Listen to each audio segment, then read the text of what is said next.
Namoya, and our speakers, Mas Daniel Haryono, Mas Ignatius Aditya Adiatmaka, and Mas Danang Rusdian. Please welcome the chair and speakers to the front.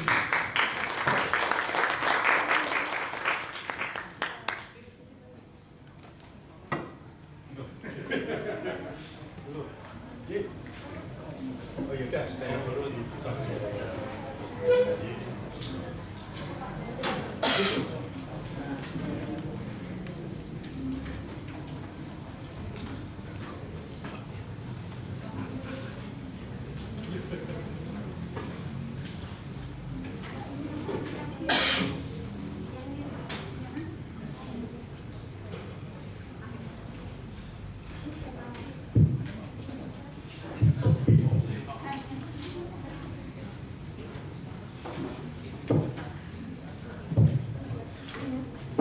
Alright, hello everybody, good afternoon to all the participants of the Rizal Summer School. We will start panel very soon. Please be seated and welcome. This is panel 2 of this summer school. I will be the chair of this two discussion session, the next two discussion. Thanks. First, I would like to say thank you for the organizer to this opportunity from the History Department. But before I introduce our guests, I think I have to introduce myself first. My name is Liliana Mulia. I'm a faculty member of Vocational College. Currently teaching some courses in archive and record management program, and still a PhD student of the archival studies at the University of Amsterdam. Now we have three speakers for the panel titled Inter-Asian Curatorial Dialogues 1 Roundtable Discussion on Critical Reflection, Comparison and Practical Implication. So we have Pak Daniel Haryono, Mas Ignatius Aditya Adiatmaka, and Danang Rusdianto. First, I want to introduce Pak Daniel first. Pak Daniel Haryono is a museum practitioner from Ulan Sentalu, right? Curator and cultural heritage specialist. He holds bachelor degree in international relations and world history from University of California, USA, and master degree in archaeology with specialization in museum studies from Universitas Indonesia. He has served as a national curator, juror, and organizer of numerous arts and cultural events at the local, regional, and international level. As visiting fellow in several countries, he has contributed to cross-cultural dialogue and museum development. He will focus on museum innovation, cultural heritage preservation, international collaboration, integration of new technologies into museum and public heritage programs. Okay, the second one, Mas Ignatius Aditya Adiatmaka is a researcher from Irama Nusantara, an archivist from Irama Nusantara Foundation. The research interest intersects cultural heritage, collective memory, and public history, focusing on dynamic relationship between traditional and popular music within Indonesian culture. The third one is Danang Rusdianto, Mas Danang Rusdianto is the gallery supervisor at Lokananta Surakarta. He has keen interest in sound archiving and community-based cultural space. In 2024, Danang contributed to the Jogja Sonic Index, conducting community-based research and digital archiving dedicated to documenting the history, trajectory, and ecosystem of electronic contributes to the Encyclopedia Music Keroncong, undertaking research and archiving of keroncong music as source material for encyclopedia development under Ministry of Education and Culture. Beyond his archiving work, Danang is an active voice in cultural discourse. For instance, he spoke for Yogyakarta Gamelan Festival where he discussed the management and preservation of Gamelan music archives as a bridge between the spirit of the past and the future. Okay, I think that's a brief introduction of three speakers. Yes, maybe in order to maximize our time, I think we shall start with Pak Danang first. Do you have any? No, Pak Daniel. Sorry. Pak Daniel from Ulan Sentalu. Do you have any? Yeah. Yeah. Yeah. Okay. Please welcome Pak Danang. Pak Danang. Yeah. Thank you. Yeah. This is like a critical time after we have lunch and in cold room, so it's maybe hard to concentrate. But yeah, I try to entertain as much as possible so you can more attention. Yeah, before I started, I like to introduce my colleague who always help us, not only me, but also who's the Citra, I am the speaker before, Mbak Didi from Yale, which you stand, Didi? Yeah. So yeah, I always went there. Mbak Didi is always help us to make a link with many percentage. Okay, I like to start my presentation. This I already discussed with some with Pak Margono, Ibu Barbara. It's very challenging for us how to continue the returning heritage. And first, I also same with Pak Margono. We are really agree the returning must go back to the habitat. And last several months ago, we also discussed about the statue in ITB, the Panji. Next, what we can do, because this what is warisan from Dutch, yeah, and I said that we cannot put back in the habitat because Gunung Penanggungan is not really safe. Even the relief now is broken, and we afraid of the sculpture. But still, the best is back to the original, especially for the music, yeah. But after, like Mas Doni said, okay, now it's going back. So what's the next? That's really hard question. And let me share our experience in our museum, how to make tangibly the intangible, to make concrete with the intangible. I know the music is ephemeral and intangible, and how to make this into tangible things. Okay.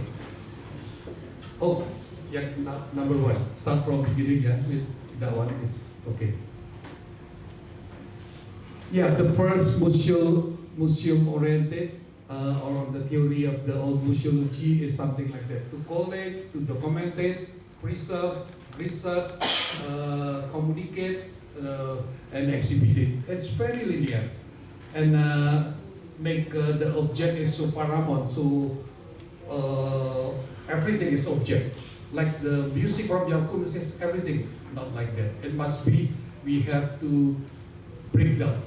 So the methodology is very linear, and there's some critics, yeah, from the what we call voice. Marx said that's only the people with elite value at this can enjoy the object. And the second for Foucault is dominant group. All the studied, well-educated can enjoy. And Bordeaux also like culture capital.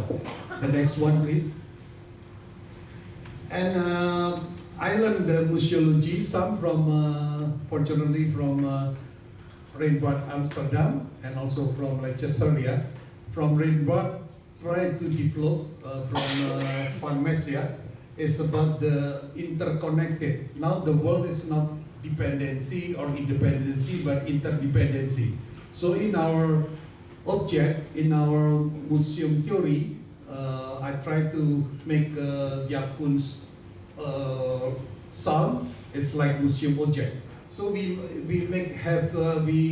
must make interconnected, interdependency, not only the music and singer or the listener, it must be how to make a flow. And now the era is not only about the object, the paramount or the exotic of the object, but the meaning. So we make it like information oriented. And the latest one that now become related with our discussion about Yapgut, what the related of us, like Ibu Rebecca and Mary also explained. The youngest is in the young generation is very hard to enjoy. How to bring them into us? Yeah, the next please. Yeah, something like that. So we approach the new museological theory, not really based on the object, but the meaning, to make very close with the recent days generation. So we have like a encoding and decoding theory. Every museum has their own policy, and also to make the intangible into tangible. Later on, I will show the way how we make it, and we make it to guided tour. And the next one, we use what we call theory musealization or museumification. Everything make process in museum. Specialization, you know the meaning with action or mumification, yeah. So from primary object, when they come in our museum, we have vision and mission. It doesn't necessary that we have our own narration. That's no good to dominate with our narration. But at the end, we have the narration. Our collection from the two Kratons in Jogja and Solo and two Pura in Jogja and Solo, we like to become hub, not only to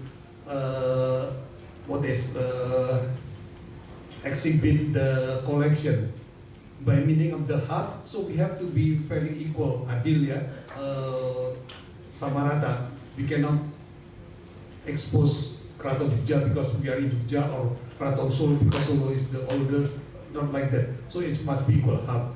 And fortunately, we also located in the center of the west is Borobudur and the east is Prambanan. So we try to connect the old Mataram and new Mataram. So this what musealization in our museum try to blend it all together, and it works. The first like this, it's like yang tak pikir-pikir ya, jengking. It's very hard. There's so many material yang tak pikir, like tiga rodan ya. Very hard the life. It's time I saw rodan sculpture. Oh, that's really hard to think. Not only just the mediocre touch, but must be primary touch. That's we have to think to become tiga ya. So something like that. The next one, please. Yeah.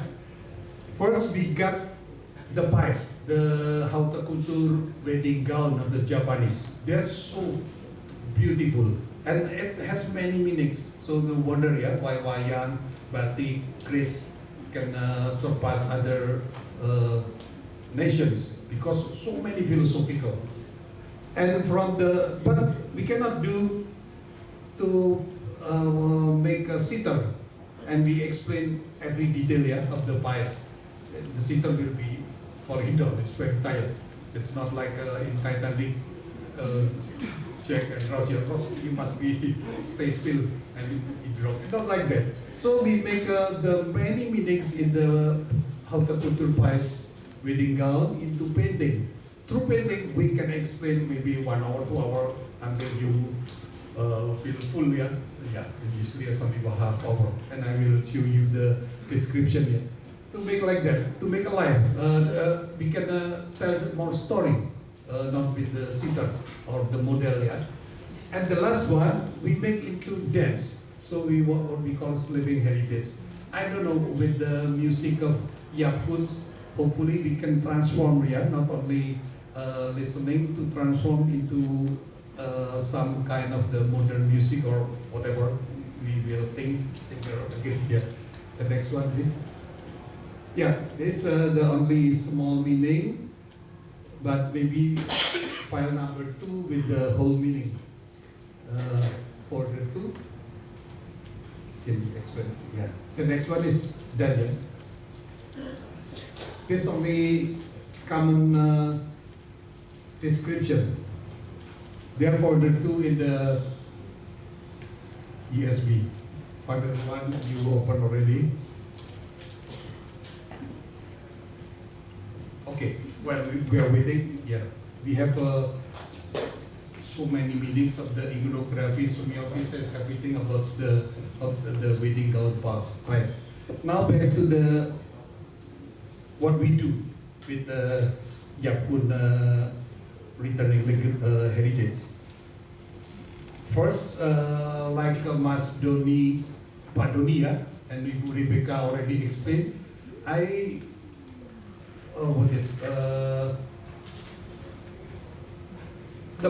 I guess maybe you only involve the like a primary this one primary subject like about sculpture, so it's only anthropology, archaeology, or history. We did this what we call in museum that sometimes when we go there, the answer is not there, but along the street. So what I mean is, if we include the secondary sources like art graphics or many things from secondary, not from the related with the music from music department or from archaeology, but totally different.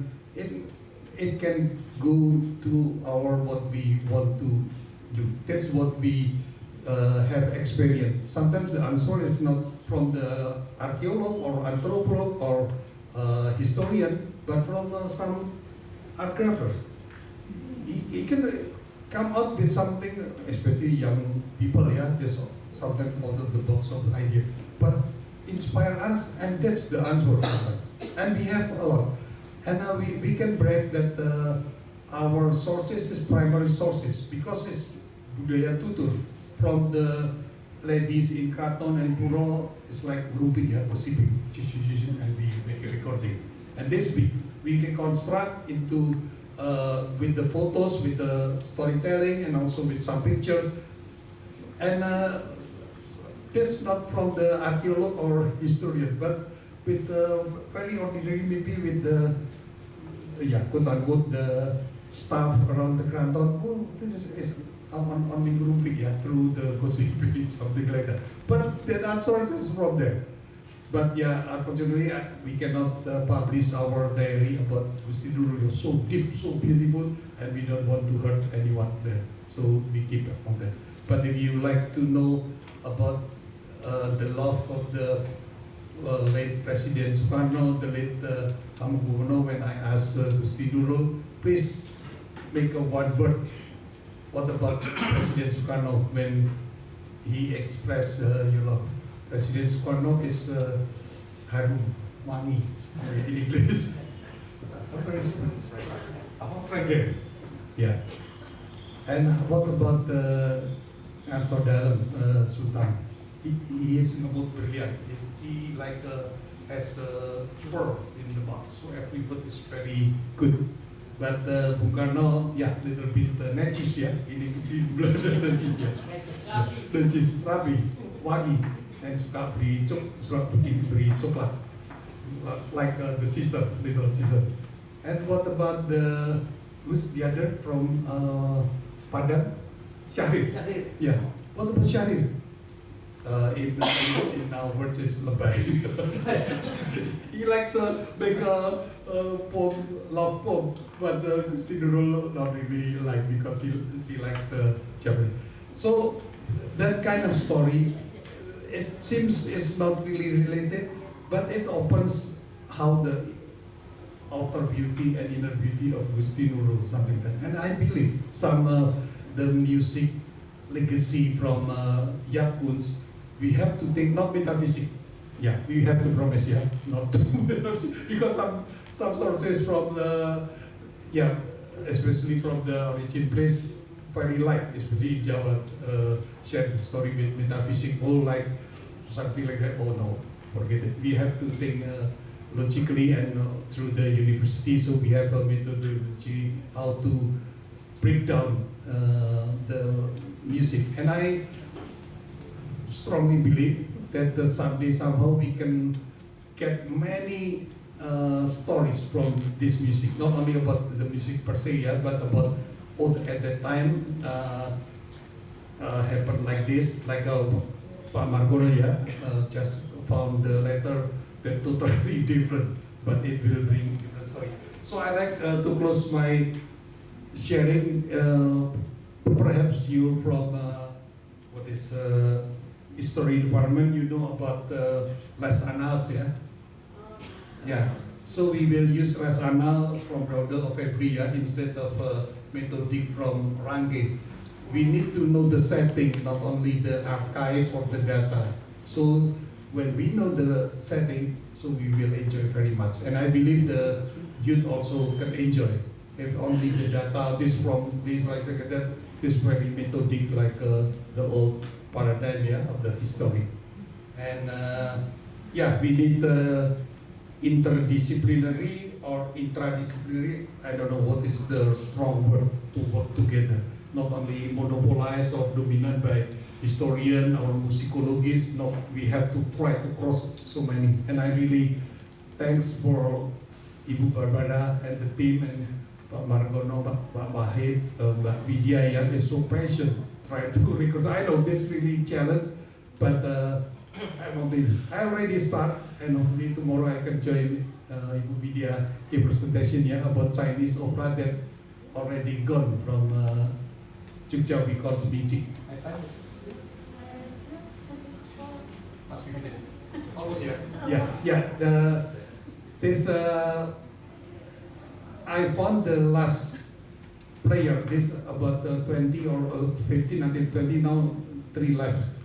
And when yesterday I talked with Prof. Matthew, who specialized in theater history in Indonesia, he never recognized. He only know the Gedung Koni ya, that now become Sono Budoyo. This one of the Chinese Institute for theater. No, I know the real one is now jadi tempat empat bukan tol dulu. Before is the Gedung Theater we call Sinsensa. And I found the 3 of us. Yeah, that's the last that how very interesting to trace back, like Indiana Jones, yeah. For girls will be Indiana Jones, yeah. So let's do together. So we will trace many heritage that Dutch already make good archive. So we have to make meaning. Thank you.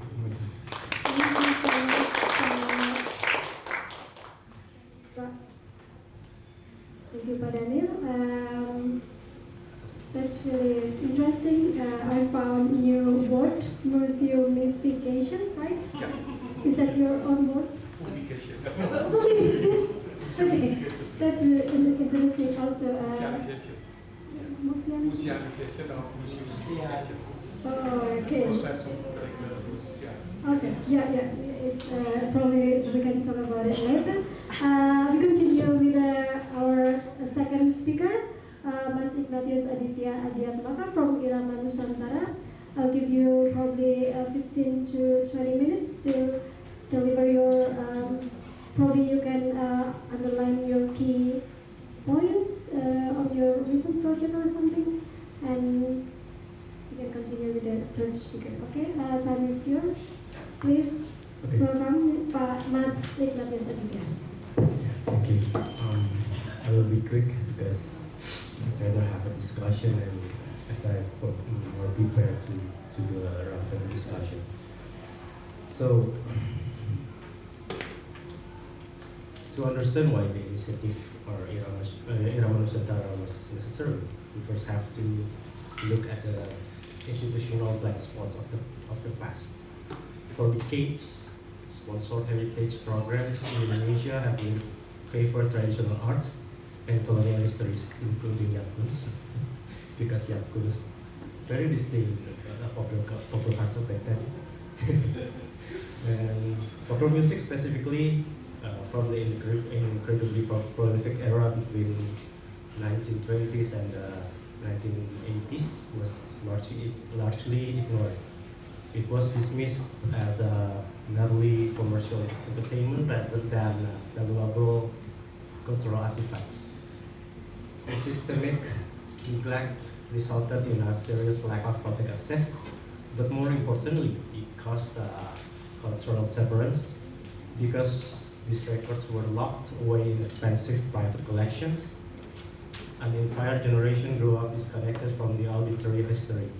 We lost a vital medium for understanding how post-colonial identity and socio-political narratives evolved in Indonesia.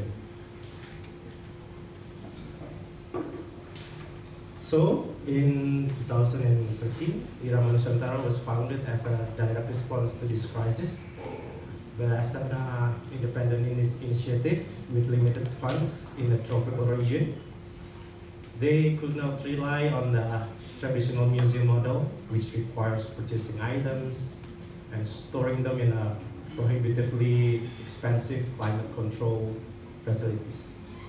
Instead, they took the do-it-yourself or DIY community-reliant approach. The methodology is simple. First, we locate and borrow vintage physical media from private collectors, musicians, and regional radio stations. Next, we meticulously digitize the audio and restore the visual art of the record covers. And finally, we return physical copies to their owners while making the digital archives available to public.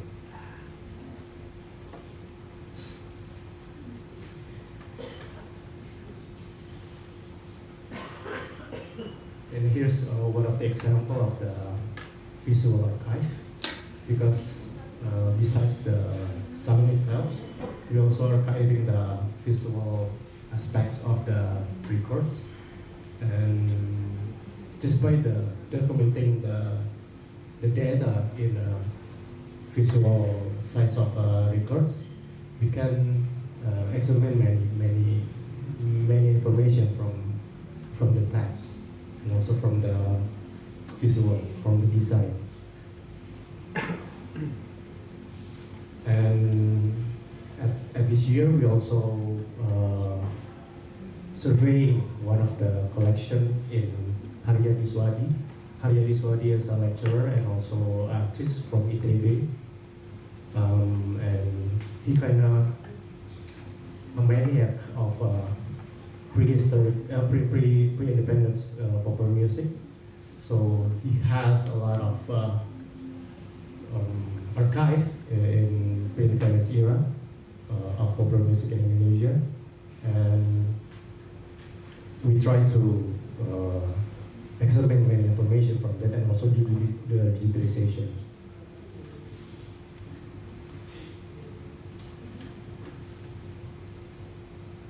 But the preservation is only half of the mission. Central of Irama Nusantara Curatorial ethos is the concept of lagu baru dari masa lalu, or new songs from the past, which Irama Nusantara reject the idea of an archive being a static mausoleum where all media goes to sit on a digital shelf.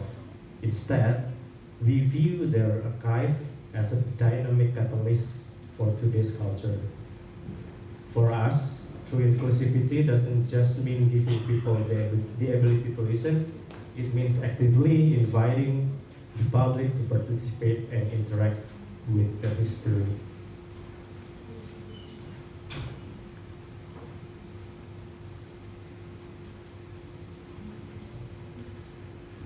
So the ultimate impact of our work is creating a living ecosystem.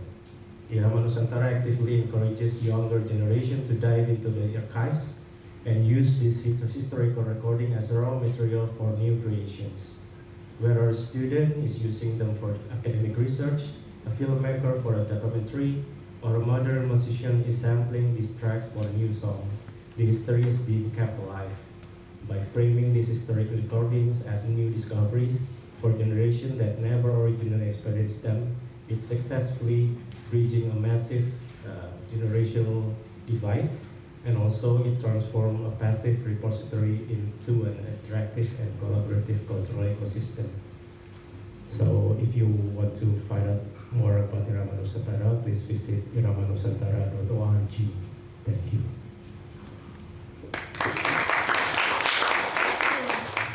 Super fun.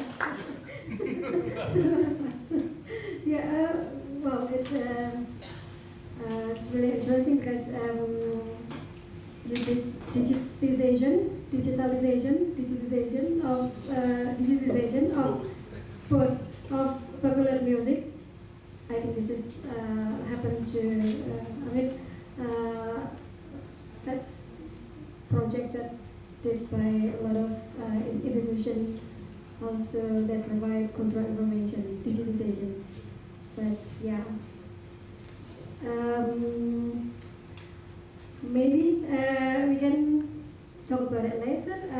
We can continue with our third speaker, Mas Danang Rusdianto from Lokananta. Are you ready? Okay. Are you ready? Yeah. Okay. Maybe you can take a look. 10 minutes. Okay. Yeah. Time is yours. Thank you, Liliana. Good afternoon, everybody. It's a really nice thing for us Lokananta to join in here because usually we connected with a musician band and doing some gigs, but right now we join the round table discussion, so it's really great honors for us. Okay, today I will share about 70 years of Lokananta, revisiting the representation of local cultures. This is a collaborative work with Yasmin Khairunisha from UNS. Wait. Oh, okay. Okay.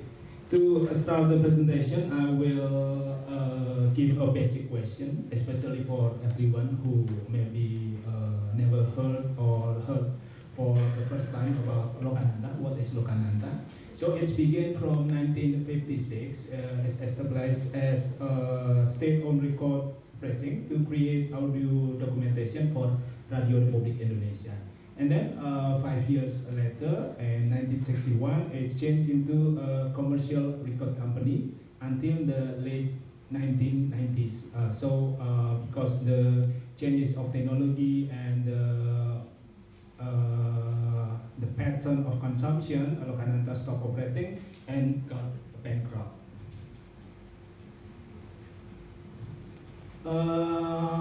It needs almost 15 years for Lokananta to popular again, especially in the young people, young generation, 2014, especially when the people, friends like Irama Nusantara or the initiation like Record Store Day, Cassette Store Day, Lokananta begin revived as a state-owned community space in a small scale. And finally, the silver lining is on 2017 when Ministry of Education and Culture re-recorded Indonesia Raya in 3 stanzas in Studio Lokananta. And finally, also one of the contributors is Mr. Adit, and here finally Lokananta have revitalized and well managed as a creative space and also Gallery Lokananta with the planned activities, galleries, libraries, archives, and museum. During the active periods from 1950s until 1990s, Lokananta released 320 vinyl albums, 400 cassette albums, and until right now we collected 5,847 master reels. One of the popular records until right now, if you want to see in Blok M or Jalan Surabaya, it's a souvenir from Indonesia. It released for the Asian Games 1962 for vinyl featuring regional entertainment. We usually call lagu hiburan. It is the word from Philipp Polski when he made a book about discography on Lokananta. Regional entertainment is lagu hiburan or regional music with popular or modern instrument, or we usually call it orchestra or band. It was nice try to promote archipelago's cultural rightness, but however, the musical compositions were lack of traditional instruments. And then we compare with original music during a New Order era. Established its identity as original music record labels, Lokananta released at least 219 traditional cassette albums, but most of the record represented Japanese culture. For this presentation, we use the theoretical framework, representational critique by Sharon McDonald, originally developed to analyze museum exhibition as cultural products. In this case, the framework is applied here to curate sound recording as cultural products. This critique questions the representation in cultural products. The theoretical framework, there are two: representational critique. One is representation is inherently political. What is recorded, how and why, also what is ignored, how and why reflect relations of power. And the second, marginalizations of voices. Certain groups are systematically excluded or minimized within public cultural space. We offer three objectives for this presentation.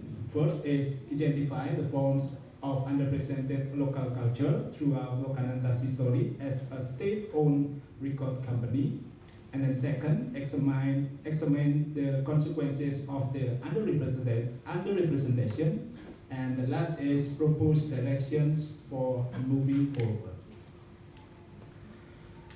The forms of underrepresented local culture when we listening in the 1962 souvenir from Indonesia, the representation of traditional instruments.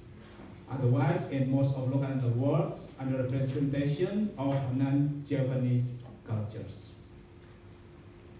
For the traditional instruments in the 1962 souvenir from Indonesia, traditional instruments were the most absent, replaced by modern instruments. The accents look like an aesthetic or diplomatic choice or strategy. But in our opinion, choosing to change and not to record local sounds shows as if they were not good enough or not unfit to international listeners. For non-Japanese cultures, when we listening most of Lokananta works, non-Japanese cultures were marginalized, and then the effect is gamelan treated as stand-in for all Indonesian regional music. When we talk about regional music, traditional music, we always reference to gamelan, and that's why choosing not to record non-Japanese culture is a systematic marginalization. Their presence had minimal importance in the national sound archive. Of course, there is a question: why did it happen? The first of change of orientation. If we look back from the beginning, when I talk about Lokananta, it's always be accidentally from documenting and archiving, and then move to commercial logic to over. The consequences is all the product is by market oriented, and the target market is Japanese audiences, where the primary consumer. And the third reason, it's also a common thing, especially for me who grew up on a New Order era. Government development was Japan-centric and New Order era. Therefore, lack of intention to promote non-Japanese culture. From this condition, there are two consequences institutional for Lokananta. Lokananta had become a pseudo-national record label. It looked like national in name, but in fact Japanese in practice. So it had failed to document and represent regional music proportionally. And for cultural, a traditional instrument remains undocumented until at least the last of 90s, and non-Japanese traditional music lost access to formal documentation infrastructure. So right now with our position, especially for me, and in here also there is Caroline as a curator, what we can do today, what can Lokananta do today, first is connect, just like this opportunity, just like this presentation, involve communities and cultural groups as co-curators, not just subjects, and then we trace and archives the undocumented. Also need to preserve, conserve, and digitize existing materials. This experience, especially on 2025 and 2025, Lokananta has a chance become part of a museum forward. So we preserve, conserve, and digitize our material. And the goal is to conduct targeted research, especially ethnomusicological documentation and oral history, so we can complete the information gap with the generation. And finally, is raise awareness through public forums on the underrepresentation traditional music.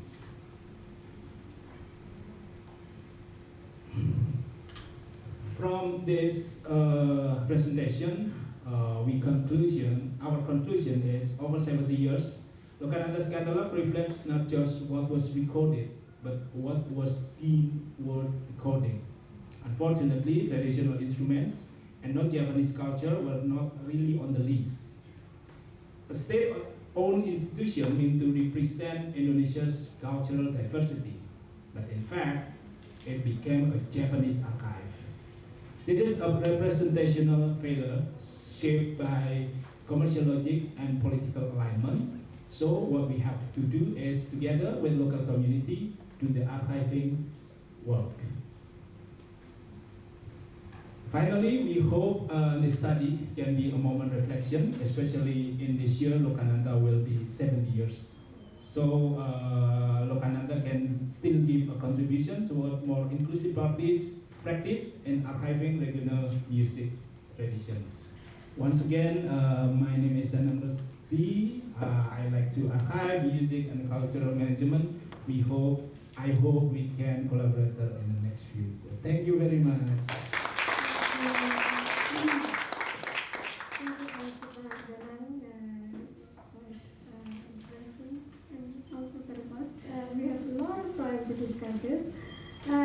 But first, probably I want to put my understanding about the Lokananta exhibition. You can take three first. Is Lokananta nowadays still sell something still produce some records to sell? Oh, not. No, we as a record label we are inactive. We are inactive right now. Even though we have a program Bintang Muda Lokananta, it's our dream to make as a Lokananta record. But right now we focus on creative space and also gallery. Also gallery. That's why you mentioned glam. Yes. Gallery, library, and everything. Yeah, I think glam also interesting approach because I see the tree of this institution.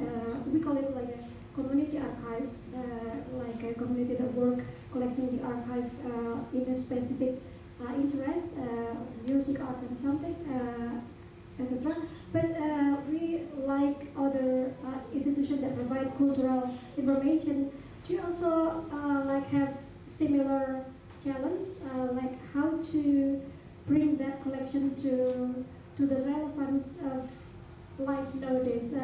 I mean, that's how three can. Yes, I think that's challenge, right? I mean, like Daniel said, when you move from tangible to living heritage, I think you try to bring this collection to outside. And, I think the three of you probably can help me understand your projects. Yeah, basically we start from archive, some album photos, a story, and particularly also tutorial as primary source. And we collect all and try to reconstruct into storytelling that everyone can enjoy. and we, of course, with the help some photos and artifact, and we do not use the label to make communication flowing. Yeah, not only, not also with the touch tone screen, not like that. And later on, we realized that this archive become what is a museum collection. It's attract many visitors, and we try to develop further. I don't know, after living in it, maybe another states that we can bring on, but until now we make what we give an example here from, oh, actually is more slides, excuse me, Mas siapa? Yeah, we also have tadi slide lanjutannya ya. We also have like artifacts, mask we make into painting, so we can tell the story, this mask about Panji and the dance about Panji, and later on we make the performance of the Panji dance. So related to this next one yang terakhir ya, terus ya, terus lagi. Ya, ini this from Bedoyo become painting, and later on we have a Bedoyo Ulen ya. Next one, please. Next, yeah. Yeah, this like this. I have to relate it with the Yakun's archive, yeah. That's what I think that we can do with Yakun archive now. It's with the sound, and after that we try to, yeah, get the witness, yeah, the saksi sejarah atau pelaku itu to what is about this, and later on we try to connect with some what we call now is very popular, and I'm seeing also they always say me even creator, not what we call I forgot impressive you, not impressive, but even creator is to bring the content into more life and more close with the people, maybe through the performance or the seminar, everything. That's what we now try to pursue. After this, I don't know what the states, but for Yakuns that I really dream about this, we can bring not only from the old community where the music at that time exists, yeah, but we can connect with the young people. That's the original music. Maybe some of the notes transform into the new kind of music, so it will be related. We have to bring relation to the recent visitors. That's what our work for with the museumization, from tangible, intangible, tangible, and living heritage to make closer. Yeah, not only alienated with the object. Thank you. Thank you. Maybe Mas Adit, do you have also any challenge in how to use your collection? I mean, preservation is expensive, right? So, in order to legitimize your work, you have to find somebody to research on your collection, make use of it, and I don't know, probably do you have any light to this? There's no main problem to digitize their kind itself, because we kind of do the solution because we only make a digital archive now. But then, besides funding, we kind of have hurdles in how to make it relatable to people, because as we know, there's no such thing as a popular cultural heritage in Indonesia. We have to make education on that first, because people don't care about how Tiotek horn sounds before independence, how the culture evolved till now, how colonial disdain the popular culture in Indonesia and make it as a better representation of that habit in Europe. So I think for us in Irama Nusantara, the main hurdle for us is how to educate people the value of popular culture itself and how to make it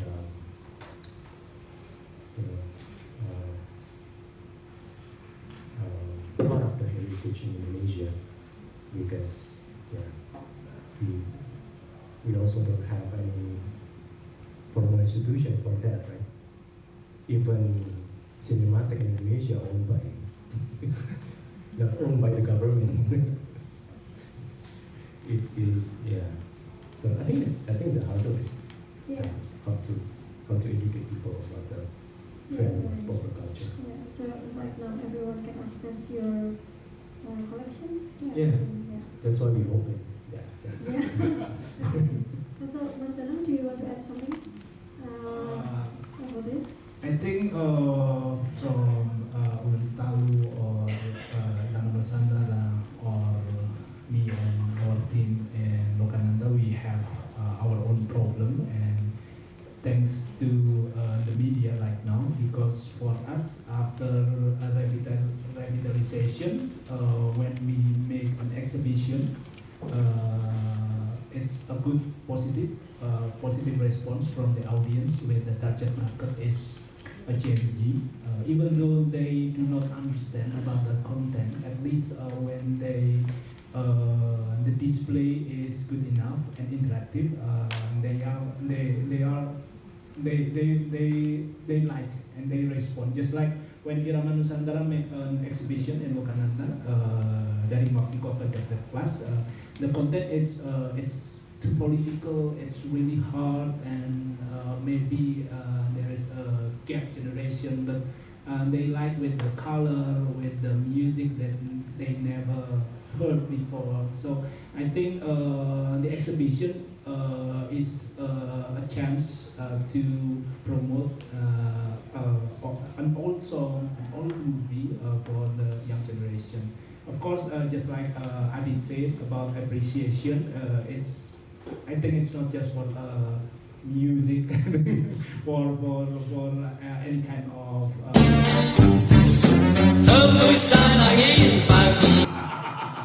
Nice interview.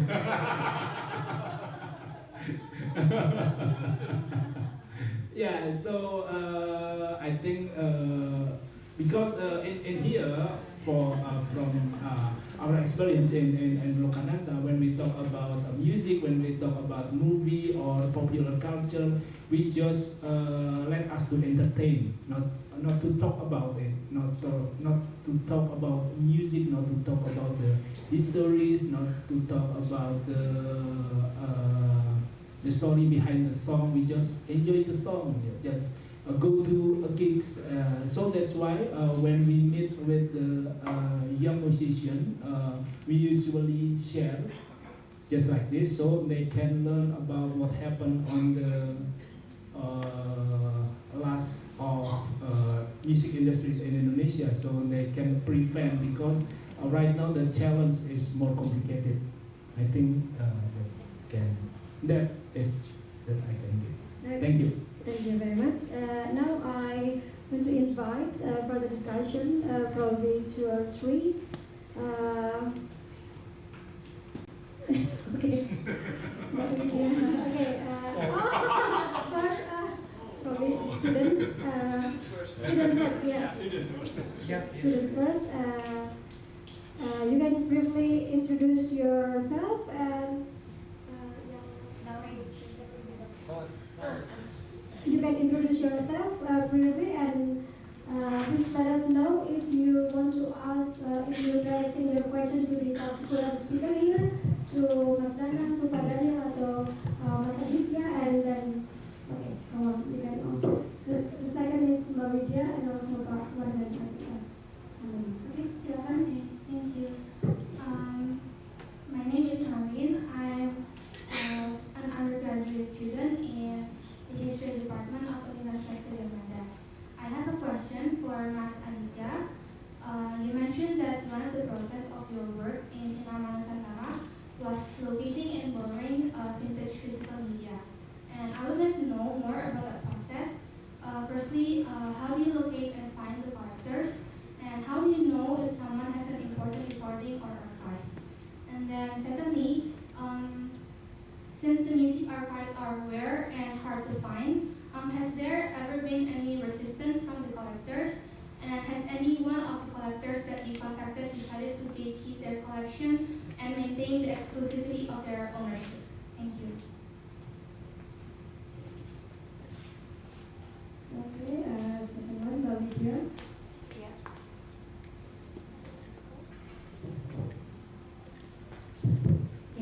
Thank you so much for the presentation, and I hope the students now here have a broader range of options for their work, and especially in the area of some heritage. Yeah. My question, I think, in line with Naurin's question about the process of collecting. In the process of collecting and digitizing of the collection. So, first for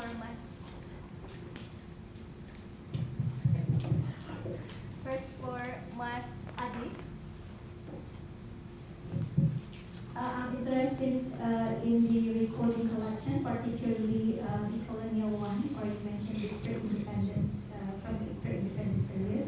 Does it also include the vernacular or ethnomusicological recordings, including the opera, Obil Eon from West Java, and then Gambyong, and I don't know what to call it, from Bali, Gantung, not Gantung, Province Java, Ketoprak or Gambyong. And could you explain the criteria you used for collecting, selecting, and digitizing what your institution or as a collector deem recording? The question also, I hope Mas Danang also could answer that question. Because you mentioned we are now trying to collecting, recording what we deem recording. Thank you.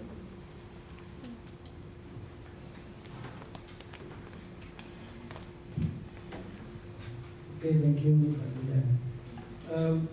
Still related to the previous questions about when you are collecting all those artifacts,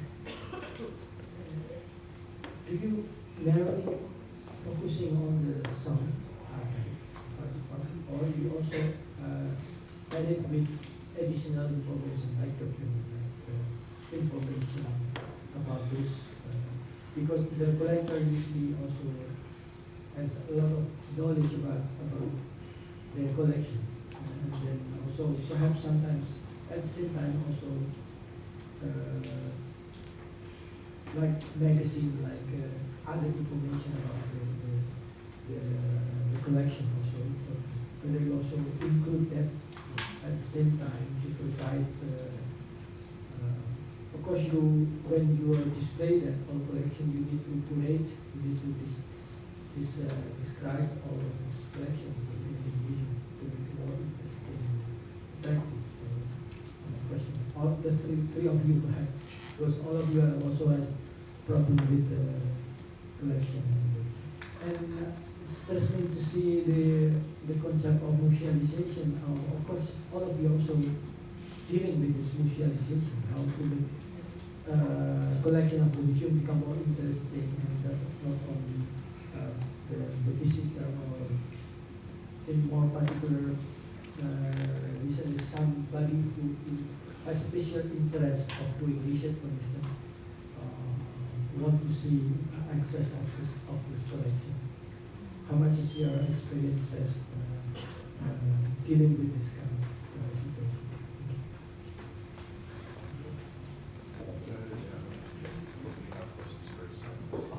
Yeah, I think we have to stop with the three questions first. Probably later, we still have time. Who's going to respond first? Mas Adit or Mas? for the first question.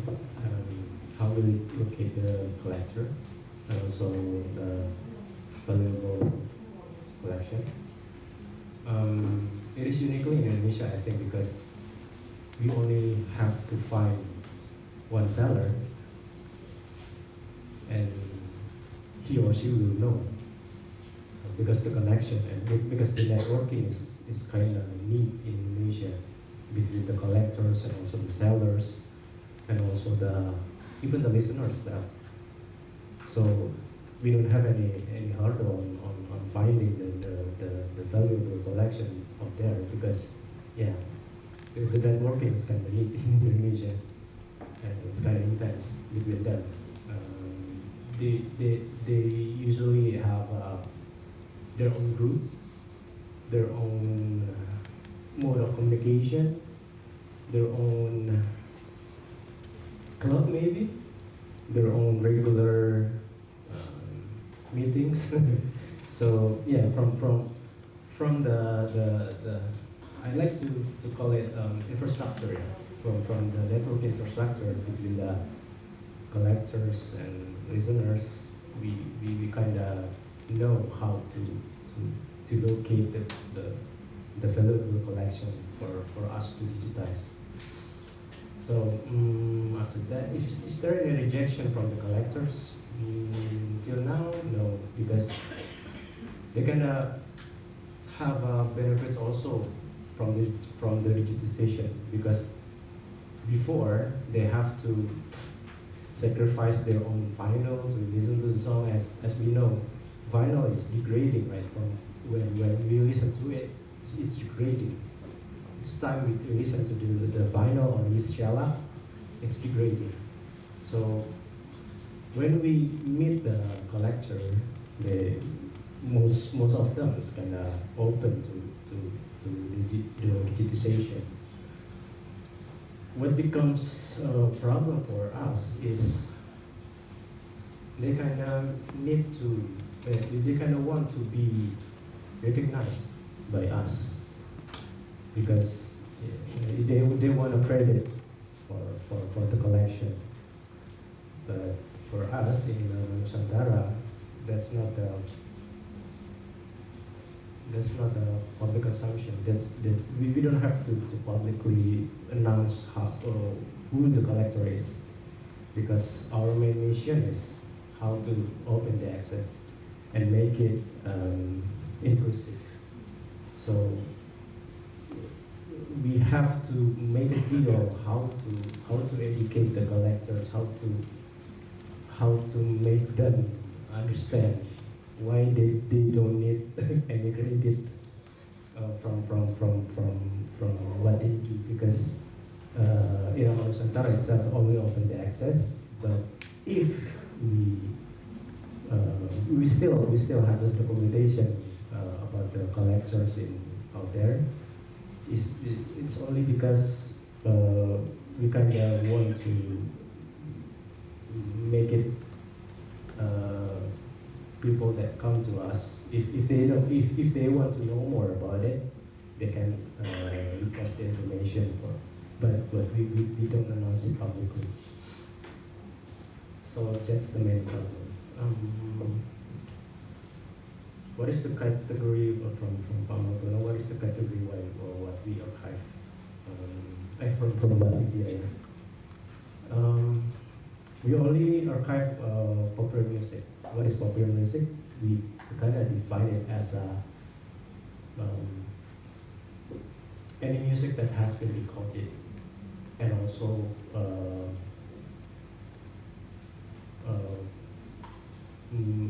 made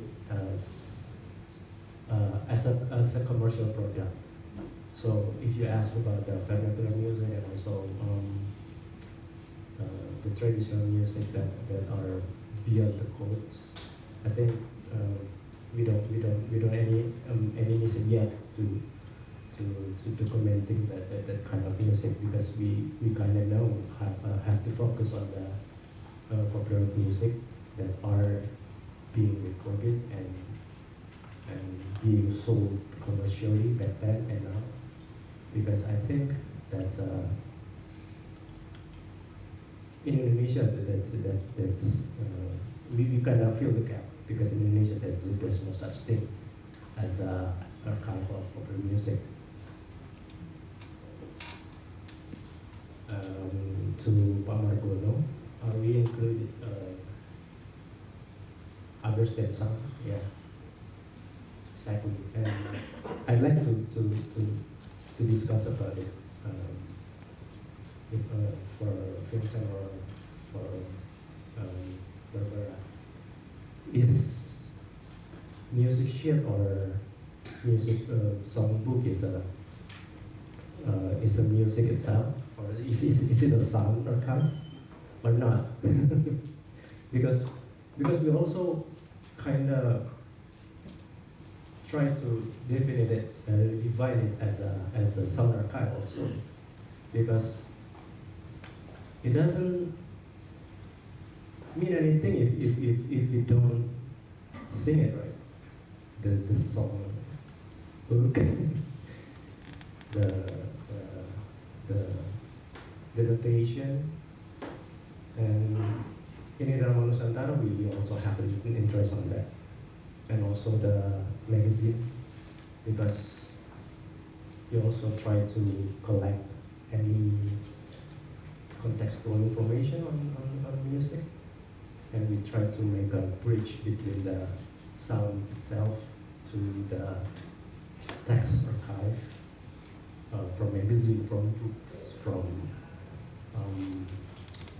academic research. So, yeah, to answer your question, we are collecting other than sound for now. And I'd like to discuss about that more later. Thank you. Okay. Yes, Okay. About collecting from Widya. Yeah. Right now we just focus on our collection.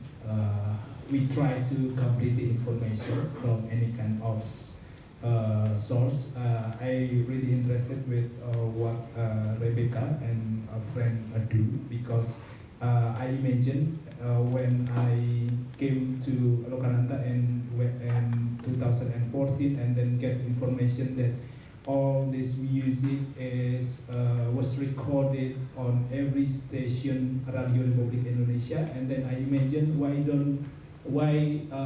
Lokananta do not try to connect it again, but the goal is not to record it but to complete the information, because I think it is important for every local community to have information. They can build their own history, and we can share the information, because right now I don't think a good or a nice thing to make a center. I think it's more okay if we connected each other. So that's why Lokananta is open to any kind of community, just like Irama Nusantara, or maybe in here there is a Kawan Usaha who have interest on Batakmis. Also we also connected with Serada Institute who have interest on Japanese transcript, because the information I think is spread in every place. So rather than to make a center of gatekeeping, I think it will be okay if we connect it. Also for Jogja Sonic Index, who they have an interest about electronic music or any kind of avant-garde music, because I also imagine that when researcher came to Lokananta, they want to make a research.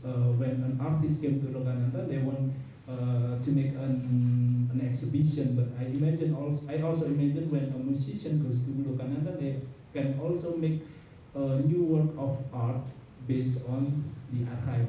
So the archive is not freeze by time and place. I think what we want to do right now.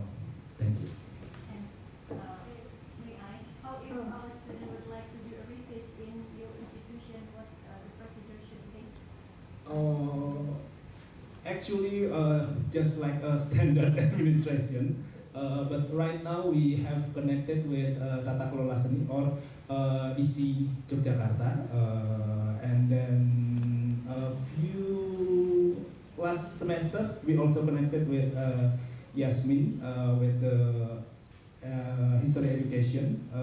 I think it's for us. For me, I don't want to try like Irama Nusantara practice. I do not imagine we have to upload our song into website and then everyone can listen, because I think you can go to flea market to get CD or cassette. So I think it's a strategic thing for Lokananta to connect it with institution just like this institution. So we open to any kind of intern and also for research. You can contact me. Okay, thank you very much. Okay, thank you, Dr. Lokananta. Do you satisfy with the answer? Probably we can often invite some other to question. Please briefly introduce yourself, and also Barbara. Come on, nobody. Probably me. I will ask the last question.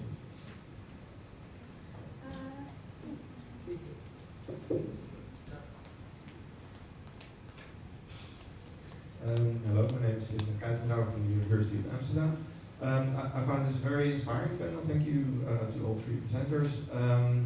Really nice, inspiring ideas about like how to open archives and how to be generous in sharing it with the public.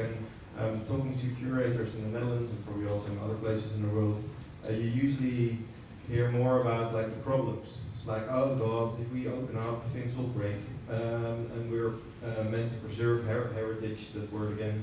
And if things are digitized and so less vulnerable, there's another problem: copyrights. People are really, really reluctant to share out the information because they think they will get sued by people who have copyrights. So I was wondering if all three of you could, say something about, like, do you also worry at night about these problems? And also, it's like, I think the word was mentioned earlier on, the word gatekeeper. Curators are usually seen as gatekeepers.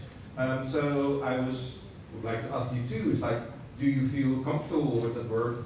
And if not, do you have other words to describe your position in the archive? So could you just share something about like your ideas on curatorial practices and how you see the standard thing of heritage preservation and guarding it in connection to your work?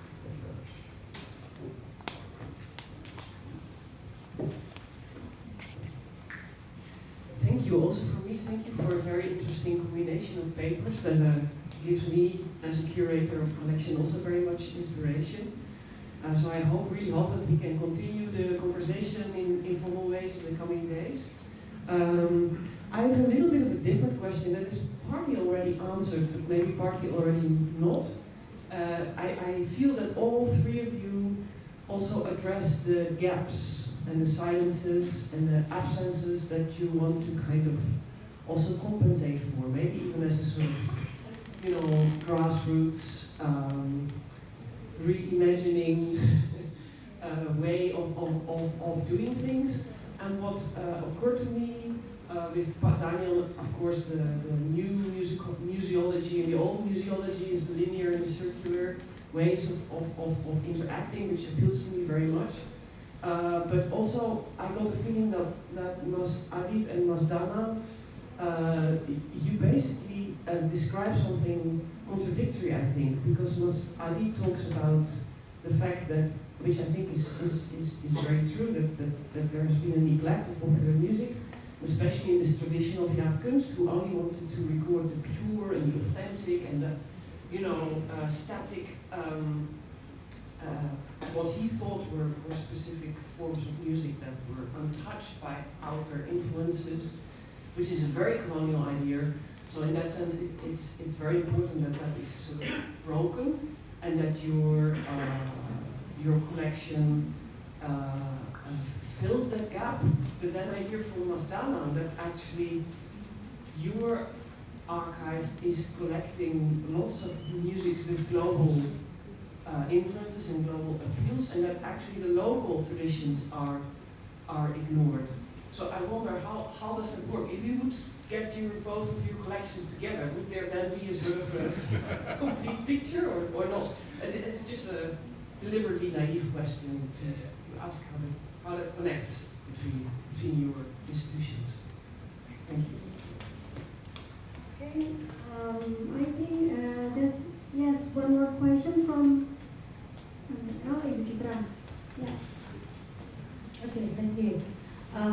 Yeah, it's a very inspiring talk. I remember around maybe 2 months ago, my students also make archival things, make a website about the musician from Palu. Here, Baso. I remember that he told me that the idea is from the covering of the materials of the sounds, like that. It's like a new works like that. And my question for the three of you, of course, the material sometimes is makes somebody to have a creative idea to make something new, and how of course we need to respect with the materials, how the ethic goes with everything issues about that. Yeah, right. Okay, probably Daniel. Maybe I start from the last and back to the first one. I'm sorry, I don't get the material and helps the archive, something like that, yeah. Yeah, sometimes the materials is make new creations and something. Yeah. Yeah. And of course we need to respect the materials and also respect the owners like that. But of course the idea of the materials is make someone now to make something new. How you as an institution, of course you have a responsibility because you represent the materials, right? Yeah, as far as our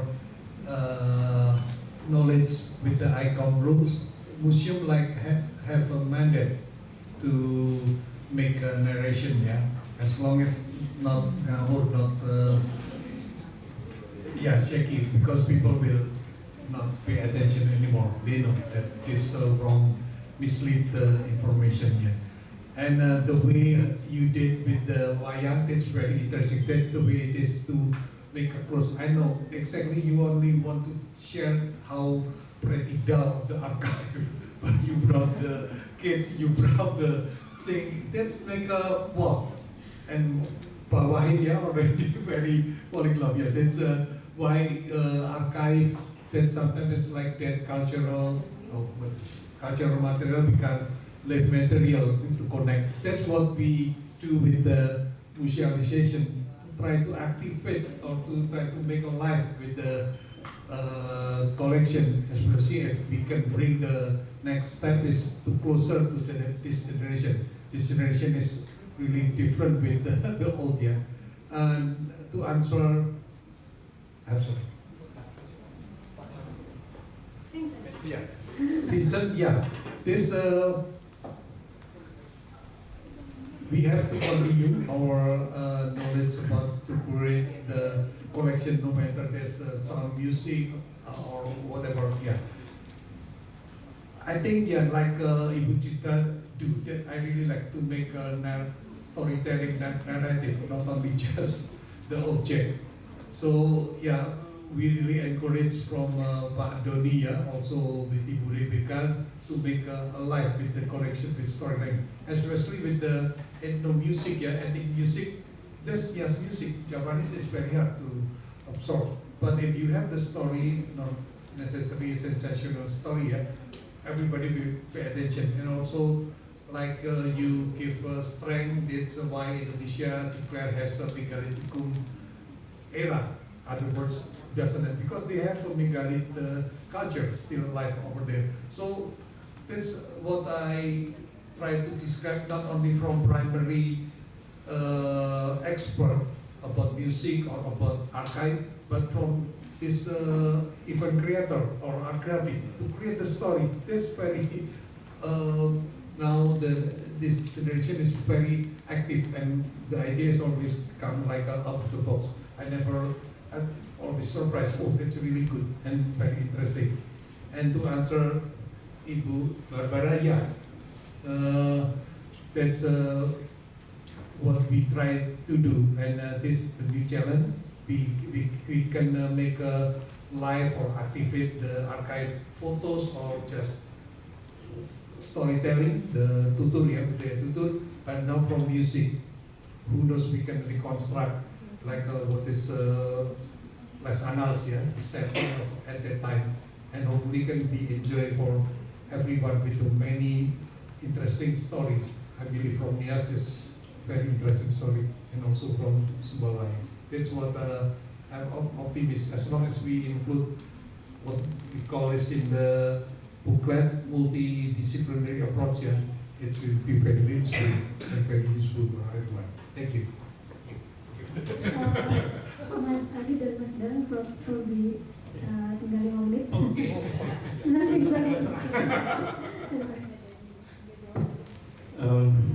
I'd like to answer Wichita first. Can I make it simple as how to make cover version ethics, right? Is it right? Yes. Okay. I think, yeah, as Baso did this year, I think to make it a cover version of one song, we have to know first how the context is, and also how the song is made, and others information about that, because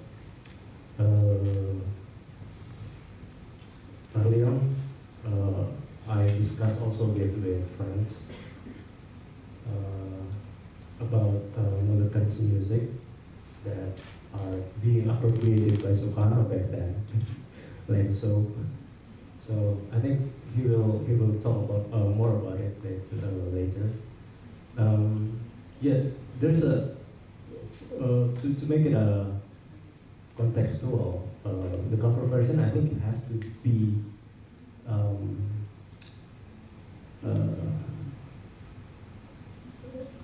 not disconnected from the context, and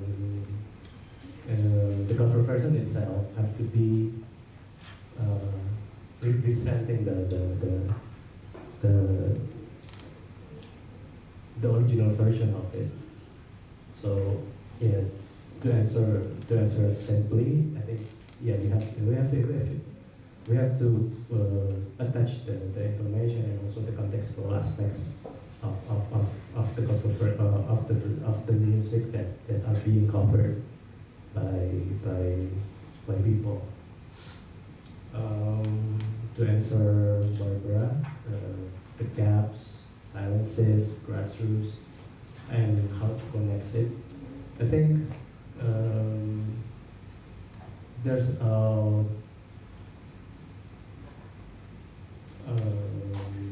special situation between Iran Nusantara and also Lokananta, because Lokananta is an institutional that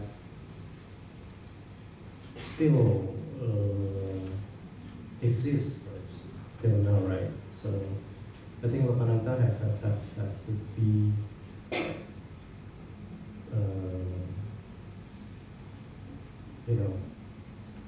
base their mission on the institutional settings, like Dana said before. They have to have a mission that are in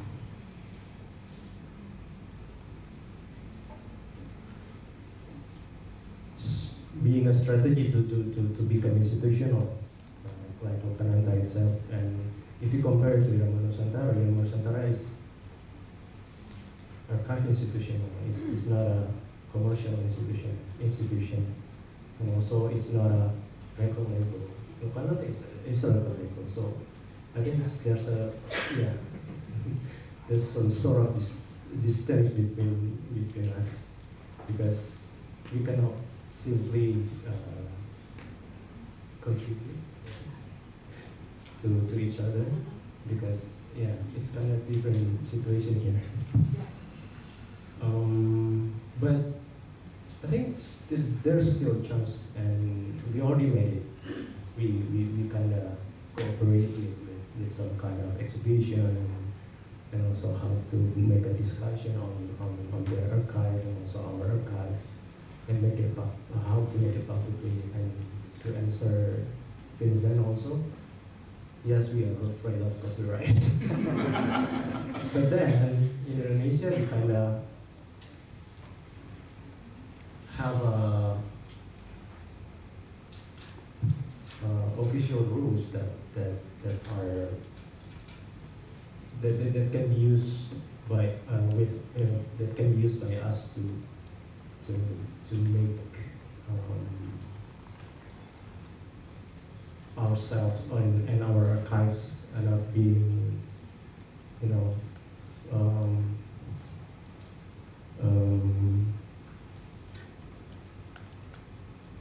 in a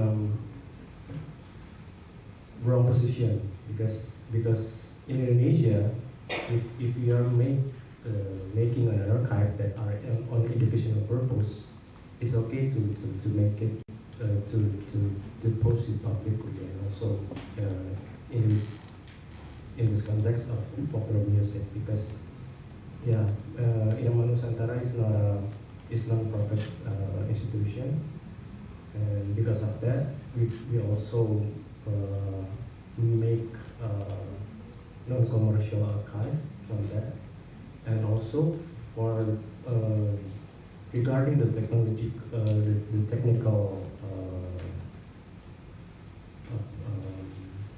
element, we only publish low bitrate MP3 on our website. So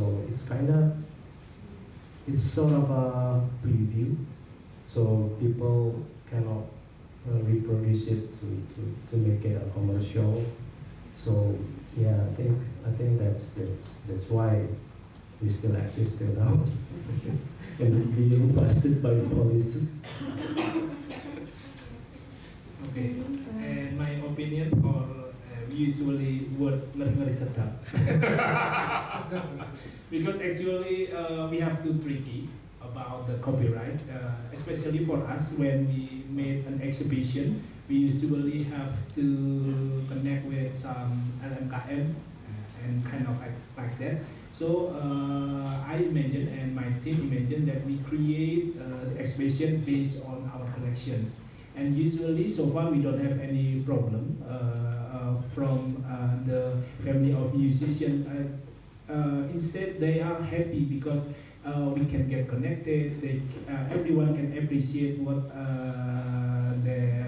their father do, their mother do. So I think it's a nice thing to try, and we open for any kind of opportunity. So that's why I also have to make connection with a kind of community, because I don't have enough resources. So when I want to make research about keroncong, I can ask Mas Eri, and then when I want to make about Japanese music, gamelan, maybe I can collaborate with Mas Daniel or with Mangkunegaran. So that's why I have said that right now what we do is connected with any kind of institution. And also we create a joint like this group. Also we have a regular program as a simple sesi dengar. We just listening one composition, and then we have a lecturer who want to get comment, and we have a community who want to get information. So basically, we just try to complete the information about our collection. So we open for any kind of opportunity. Thank you. Okay, thank you very much. Inspiring, persuasive discussion. Now we are taking coffee break, and we're going to continue this other school with the panel 3 after this. So we expect you to come back after the coffee break, and also we have performance. No. So yeah. Okay. Yeah. Okay. I shall stop by now. Thank you very much.